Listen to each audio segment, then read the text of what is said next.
Stock market basics to advance day 19.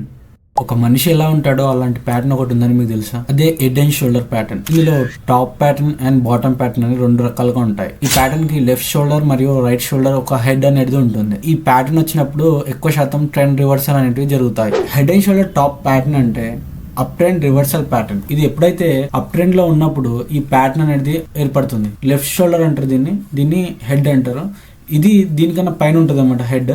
దీని కింద మనకు మళ్ళీ రైట్ షోల్డర్ అనేది ఉంటుంది. ఈ నెక్ లైన్ అనేది ఎప్పుడైతే బ్రేక్ అవుతుందో ఇక్కడ మనకు హ్యూజ్ సెల్లింగ్ అనేది జరుగుతుంది. ఈ ప్యాటర్న్ అనేది ఏర్పడిన తర్వాత మనకు ట్రెండ్ లో మార్పు జరుగుతుంది. ఎప్పుడైనా సరే మనం అప్ ట్రెండ్ లో చూడాలి ప్యాటర్న్ అనేది. Head and shoulder bottom pattern ఇది చూడండి. ఇక్కడ మనకు ఇది ఒక రివర్సల్ ప్యాటర్న్ అండి.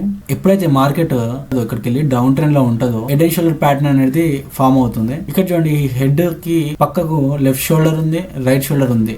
ఇది హైలో ఉంటుంది అనమాట. ఎప్పుడైనా సరే ఈ నెక్ లైన్ అయితే ఎప్పుడైతే బ్రేక్ చేస్తుందో అక్కడ మనము ఎంట్రీ తీసుకుంటాము.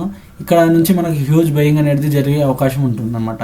ఈ ప్యాటర్న్ ఫామ్ అయిన తర్వాత మనకు ట్రెండ్ లో అనేది మార్పు అనేది జరుగుతుంది అనమాట. ఇక్కడ మనకు డౌన్ ట్రెండ్ ఉంటే ఇక్కడికి వెళ్ళి మనకు అప్ ట్రెండ్ అనేది స్టార్ట్ అవుతుంది అనమాట. స్టెప్ బై స్టెప్ నేర్చుకుందాం. లైక్ చేసి సబ్స్క్రైబ్ చేయండి.